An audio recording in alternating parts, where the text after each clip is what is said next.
सज्जनों और देवियों, धर्म अलौकिकता और चमत्कार के दलदल में उलझा है और ये पूरा काल से उलझा है।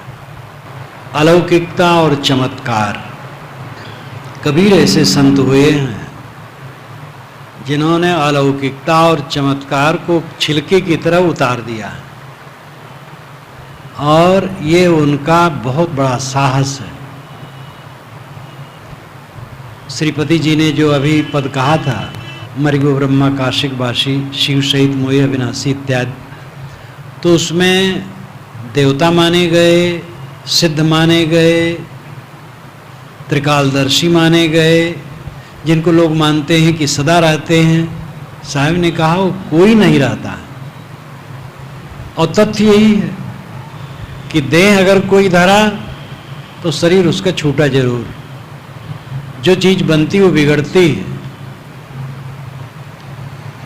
खुल करके वह हर बात पर साफ कहते हैं और हमारी दृष्टि अपने कर्मों पर ठहराते हैं। हमें सुख और दुख क्यों होते हैं? हमारे कर्मों के परिणाम में। गलत करेंगे तापित रहेंगे, अच्छा करेंगे सुखी रहेंगे। ये 2-2-4 की तरह गणित है पूरा। जो अपने मन को, वाणी को, इंद्रियों को दुराचरण में लगाएगा, पाप में लगाएगा, वो पीड़ित रहेगा। और जो इन्हें शुभाचार में लगाएगा, पाप से बचेगा, वो सुखी रहेगा। हमारी शुद्धि अशुद्धि का आधार दूसरा नहीं है, हम स्वयं हैं। हमारे सुख और दुख के कारण हम स्वयं हैं। हम दुख के दलदल में फंसे हैं तो कोई भगवान उसे काट नहीं पाएगा। और जहां दैवी चमत्कार की बात है, कहा गया भाई नाम लो सब कट जाएगा। नाम लोग लेते हैं, कटता तो नहीं है, दुखी रहते हैं।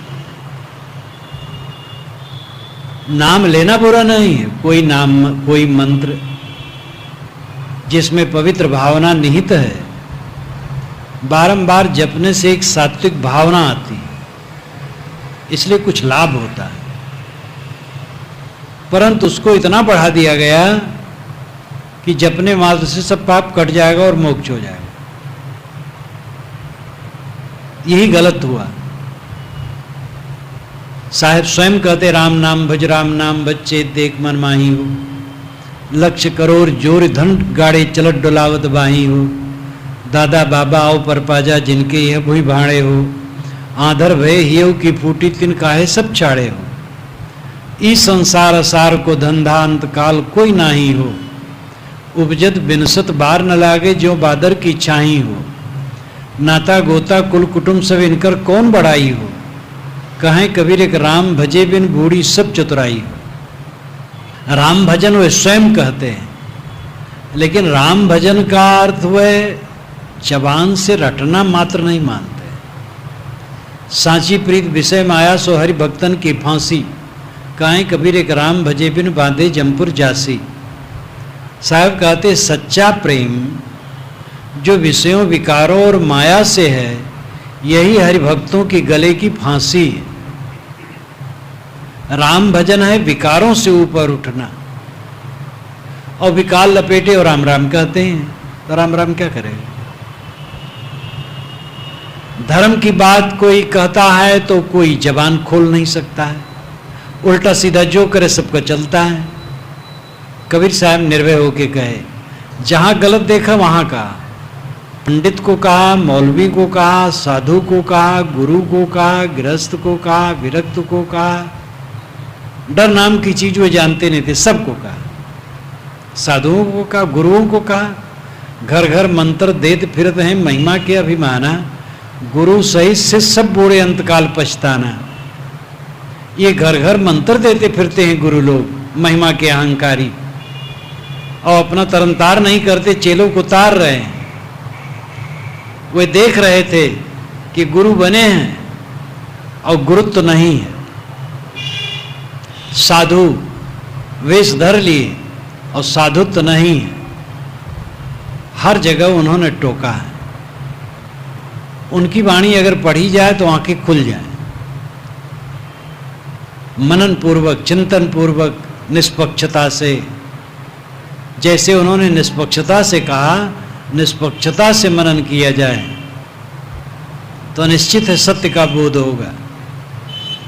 तो धर्म के क्षेत्र में कबीर एक क्रांतिकारी है, बेलाग, निर्भय, जो जैसा समझते उसको वैसा कहते हैं, लाग लपेट नहीं, छिपाव दुराव नहीं, दिल एकदम कांच की तरह साफ, बाल हृदय सरल, एक तरफ बाल हृदय, एक तरफ निर्भय।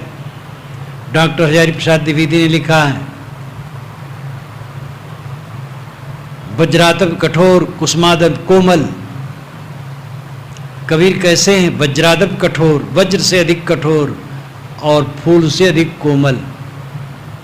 भक्तों संतों के सामने वे फूल से अधिक कोमल और पाखंडियों के सामने वज्र से भी कठोर।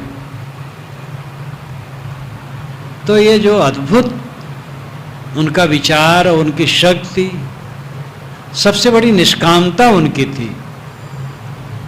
निष्काम आदमी सच कह सकता है। एक पंडित ने लिखा है कि कबीर उस जमाने में सफल हुए, हम आज सफल क्यों नहीं हैं? क्योंकि कबीर को कोई कामना नहीं थी।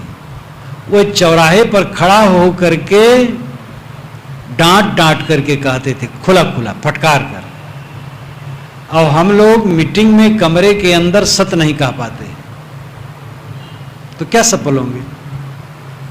जे सोचेगा मैं ये कहूँगा तो फलाने फलाने हमारे विमुख हो जाएंगे, हमारे स्वार्थ में आड़ा पड़ेगा, ये अड़चन पड़ेगा, वो सत्य क्या कह सकता है? जिसको कुछ लेना देना नहीं वो सत्य कह सकता है। अब आपने ये साखी सुनी है उनकी, कबीर खड़ा बाजार में लिए लुआठी हाथ, जो घर जा रहे अपना चले हमारे साथ। तो ये घर जो जिसमें रहा जाता उसको जलाने की बात नहीं है। घर का अर्थ है स्वार्थ, अहंकार। स्वार्थ जो रखना चाहेगा वो सत्य नहीं कह पाएगा, और जो सोचेगा कि कुछ भी हो, कोई हमें माने न माने, निकट आवे न आवे, जो जैसा वैसा कहना, वो सत्य कह सकता है। कबीर में ये साहस था, सब तरफ से निष्काम, इसलिए निर्भय होकर उन्होंने कहा।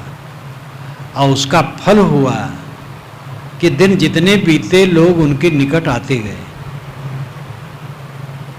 दुनिया में एक कबीर संत हैं जो सबको फटकारते हैं और सब उनको मानते हैं। ये अद्भुत बात है, हर संप्रदाय के लोग मानते हैं। उनकी वाणी का आदर हर जगह होता है, क्योंकि हर इंसान समझता है कि कबीर बेलाग हैं। तो दैवी चमत्कार,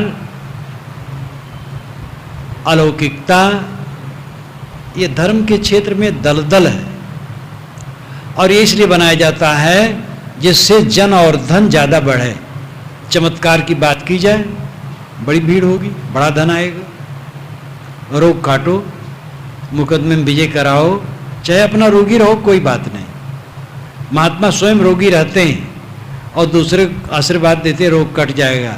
ग्रस्त लोग भी सोचते हैं क्या करें महाराज, हम लोगों का रोग अपने ऊपर ले लेते हैं, इसलिए स्वयं रोगी रहते हैं, लेकिन हम लोगों का रोग दूर करेंगे। भक्त लोग सब समाधान कर लेते हैं।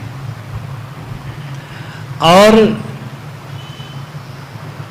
हमारे मित्र लोग यहाँ कॉलोनी के विनोद करते हैं हमारे पास जाकर के, वहाँ कहते साहब आप तो बस क्यों कहते हो, कहते हैं अरे जरा नमक मिर्च मिलाइए और थोड़ा चमत्कार की बात कहिए, देखिए कबीर नगर में आश्रम सोने चांदी की सड़क बन जाए।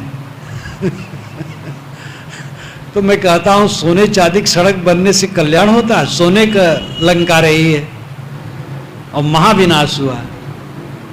सोने का मतलब बहुत धनी रही, ये नहीं कि सारी बिल्डिंग सोने की बनी थी। तो सोना कोई बढ़िया चीज नहीं है। वेद के ऋषि ने भी कहा, हिरणमयन पात्रेण सत्यस्यापिहितम मुखम तत्वम पूषण पावृण सत्य धर्माय दृष्टे। हिरणमयन पात्रेण, हिरणमय सोने से बने हुए पात्र से सत्य का मुख अपहित है, ढका हुआ है। हिरणमयन पात्रेण सत्यस्यापहितम मुखम तत् त्वम पूषण अपाविरणु, तत् उसे तम तू पोषण करने वाला आत्मा अपाविरण हटा दे। क्यों हटा दे? सत्य धर्माय दृष्टे, सत्य धर्म के दर्शन के लिए। चमक दमक में दुनिया उलझी और चमक दमक झूठी। देखत सोना लगे सकल जग कांच है। अरे हाँ पलटू जीवन कहिए झूठ तो मरना सांच है। जितनी चमक दमक है वही तो धोखा देती है, और सारी चमक दमक पानी के बुलबुले के समान है। आज से 50 वर्षों के पूर्व के लोग जिस स्थिति में थे आज वे उस स्थिति में नहीं। बहुत लोग तो चले गए, बाकी बूढ़े हो गए, खाट में पड़े। तो ये सब परिवर्तनशील है। जिस चमक दमक में हम बोलते हैं वो क्षणिक है। अपने कर्मों पर हम ध्यान दें। आत्मा सबको प्रिय है, और आत्मा प्रिय है तो आत्मा की रक्षा रखनी चाहिए। गलत कर्म करके हम आत्मा को गड्ढे में डालते हैं। आत्मा की रक्षा करना है, गलत काम से बचना। इसलिए हम आपको चाहिए अपने कर्मों को सुधारें, महिमा के चक्कर में न रहें। गुरु महाराज भी पाप काट नहीं पाएंगे। गुरु महाराज गलत करेंगे तो उनको भी फल भोगना पड़ेगा, और कोई भगवान नहीं काट पाएगा। ये तो कहा जाता है भाई भगवान तो जोरावर है, जो चाहे सो कर दे, और चाहे तो घूस एकदम बंद करवा दे, पूरे विश्व में मिलावटबाजी बंद करवा दे, हत्या बंद करवा दे, चोरी बंद करवा दे, आतंकवाद बंद करवा दे, सारा कुकर्म वो बंद करवा सकता है। लेकिन नहीं बंद करवा पा रहा है या नहीं कर रहा है। तो लंबी चौड़ी बातों में उलझ उलझ करके समय बर्बाद न करें। गलती आप करें और काटेगा कोई दूसरा। हम गलती करेंगे तो फल हमें मिलेगा, कहीं जाएगा नहीं। इसलिए दैवी चमत्कार और अलौकिकता के चक्कर में न पड़ करके जमीन की बात करनी चाहिए। हम मनुष्य हैं, मन वाणी इंद्रियां हमारे पास हैं, इनके द्वारा होते हुए कर्मों के परिणाम हमारे ऊपर आने हैं। इसलिए इन्हें बड़ी सावधानी से बरतने की जरूरत है। विवेक पूर्वक सोचो, विवेक पूर्वक बोलो, विवेक पूर्वक करो। अब अगर कोई ऐसा तीनों विवेक पूर्वक करे, तीनों लोक में कोई आंच उसको नहीं दे सकता है।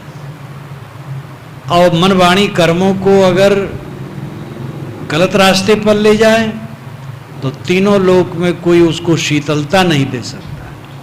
ये वास्तविकता है, और इस बात पर साहब का पूरा जोर है उनकी वाणी में। वाणी पढ़ने से और बहुत चीजें मिलती हैं, और बारंबार मनन चिंतन करने से बल बढ़ता है। अब आदमी अपने कल्याण और उद्धार के लिए साहस लेकर खड़ा हो जाता है। इसलिए हमें सद्वाणियों का मनन करना चाहिए और आचरण करना चाहिए और अपना कल्याण करना चाहिए। बोलिए सद्गुरु देव।